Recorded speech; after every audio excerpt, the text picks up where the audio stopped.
Castilla-La Mancha conmemorará el 5º centenario del levantamiento de las comunidades de Castilla. Una exposición didáctica, conferencias y un espectáculo dramático musical centrado en María Pacheco. Son solo algunos de los actos que se van a organizar en nuestra región. Pero vamos a hablar ya de esta efeméride y de otras cuestiones de actualidad.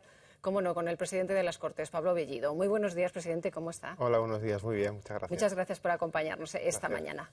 ¿Qué tal lleva este año de incertidumbre de pandemia? Bueno, pues como todo el mundo, pues con esa mezcla de tristeza por los fallecidos y por el sufrimiento del conjunto de la sociedad y de muchas personas queridas, y también pues muy motivado para trabajar y para intentar contribuir a salir de esto. Claro. Bueno, hasta ahora se asociaba la imagen de los comuneros con Villalar, con Valladolid, pero nuestra región ha quedado un poco en segundo plano. Bueno, Castilla-La Mancha tiene ubicaciones absolutamente fundamentales en el levantamiento de las comunidades de Castilla, Toledo particularmente, que es el origen y es el epílogo del sueño comunero. Es la última ciudad en caer cuando ya prácticamente no queda ni una sola comunidad, ni una sola junta en el territorio de Castilla.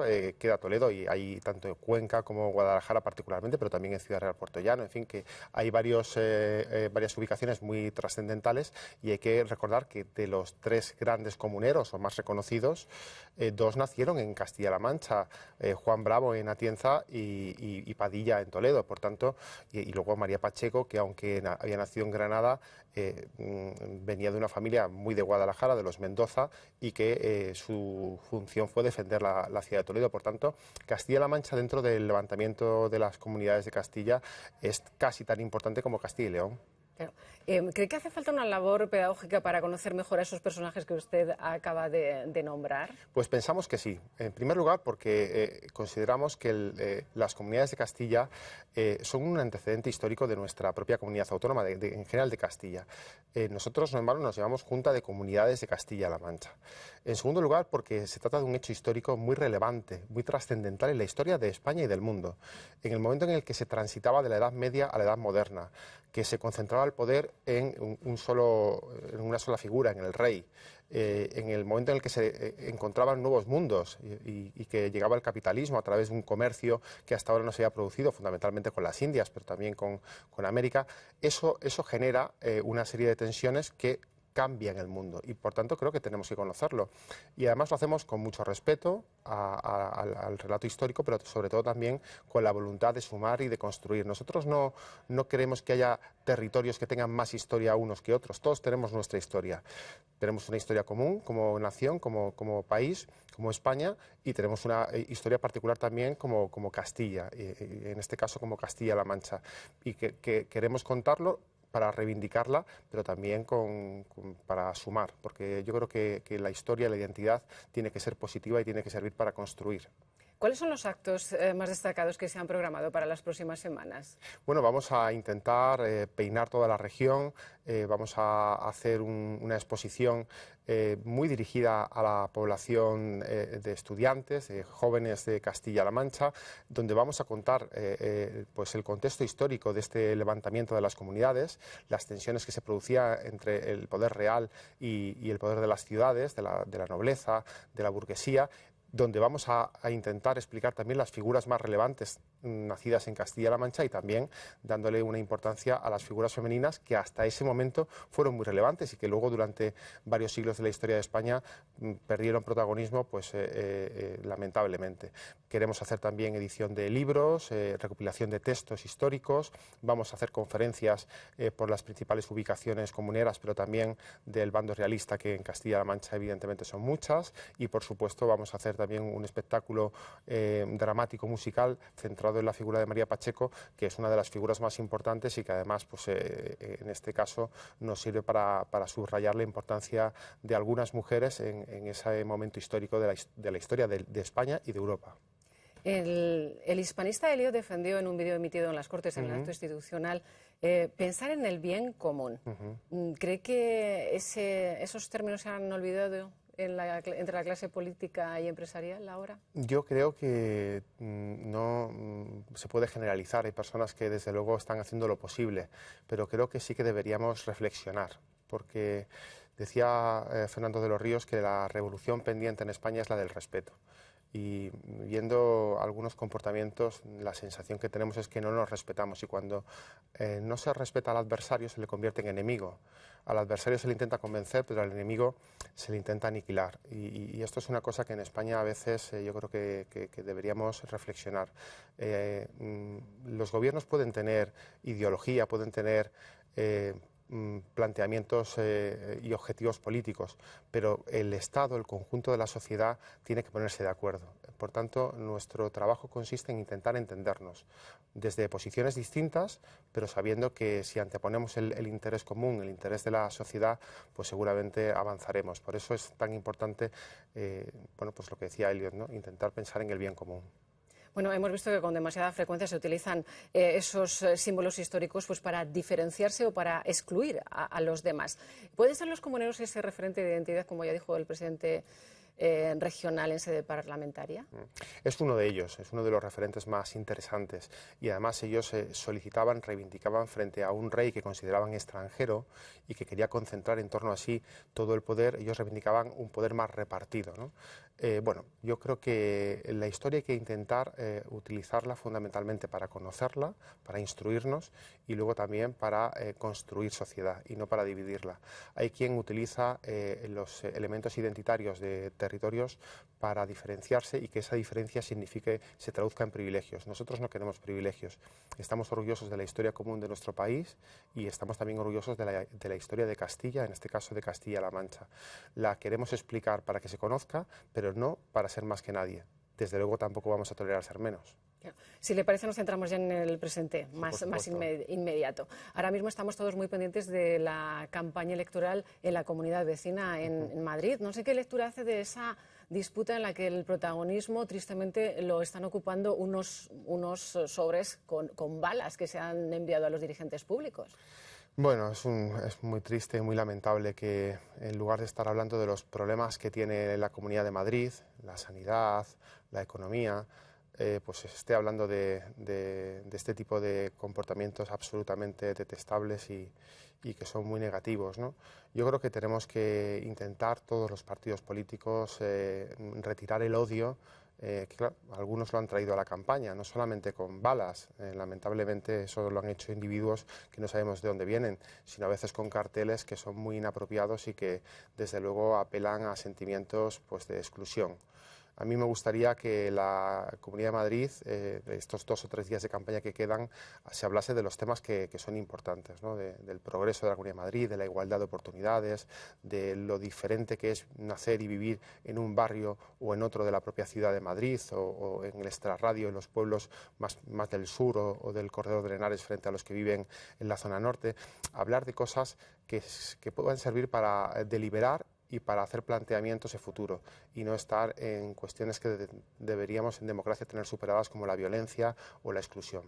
Señor Bellido, ¿y esta campaña madrileña se ha colado en las Cortes regionales? Bueno, hay quien la quiere traer, pero la realidad es que somos territorios distintos y nosotros no estamos en campaña electoral. Los ciudadanos y ciudadanas de Castilla-La Mancha ya hablaron y quisieron que se formase un gobierno con una mayoría absoluta. Por tanto, independientemente de que haya quien quiera hacer una extrapolación de Madrid a Castilla-La Mancha, es inadecuado. En Madrid, por poner un ejemplo, las encuestas dicen que el Partido Popular va a quintuplicar a Vox.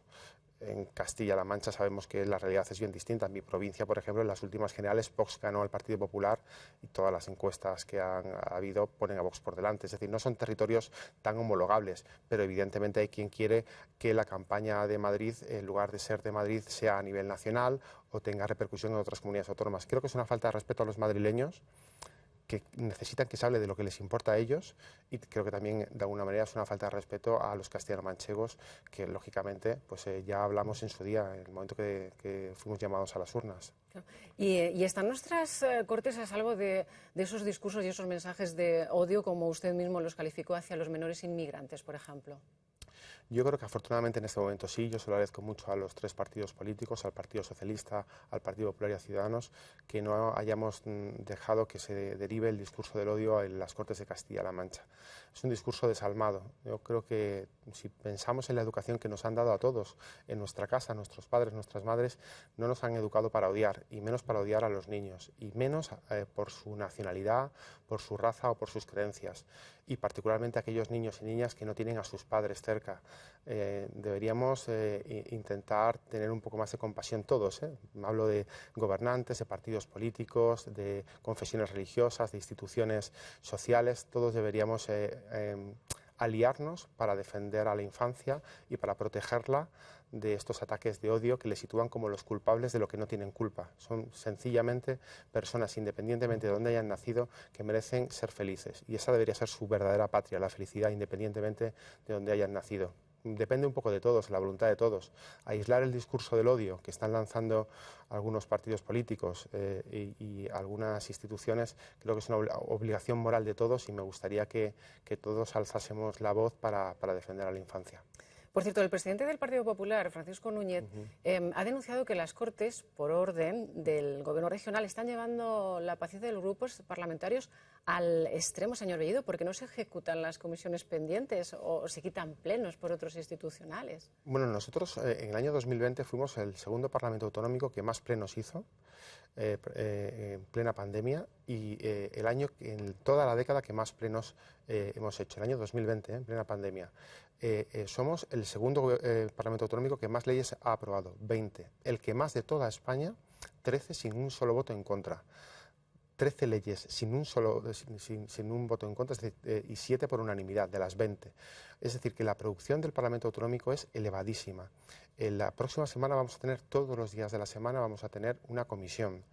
Yo creo que el nivel de trabajo y de esfuerzo del conjunto de los diputados y de las diputadas es muy alto, y no me gustaría que para hacer campaña o para atacar al gobierno se cayesen discursos de la antipolítica, de decirle a la sociedad que no estamos trabajando, que no nos estamos esforzando, porque sí lo estamos haciendo. También los diputados y diputadas del Partido Popular, no solamente los del Partido Socialista, que es el grupo al que yo pertenezco, o Ciudadanos, todos estamos trabajando mucho, y creo que no es bueno emitir un mensaje equivocado cuando somos unas Cortes muy pequeñas, las Cortes más baratas de toda España, tengo que recordarlo, y sin embargo somos las más productivas, las que más leyes hacemos y las que más veces conseguimos acuerdo entre los tres partidos políticos, y no hay un solo voto en contra cuando se hace una ley. Yo creo que eso es muy, muy positivo. ¿Se van a retomar entonces el calendario de comisiones atrasadas? Estamos haciéndolo, evidentemente podemos seguir incrementando el nivel de comisiones, pero yo creo que poner el foco en una cosa que no es real, cuando somos un Parlamento que funciona mucho, que hacemos muchos plenos,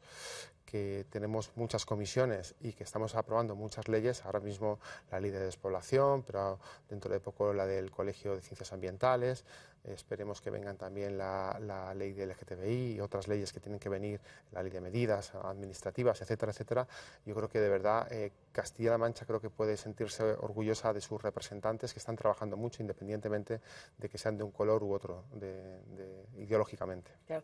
¿Y cree que habrá unanimidad en la ley contra la despoblación que acaba usted de mencionar?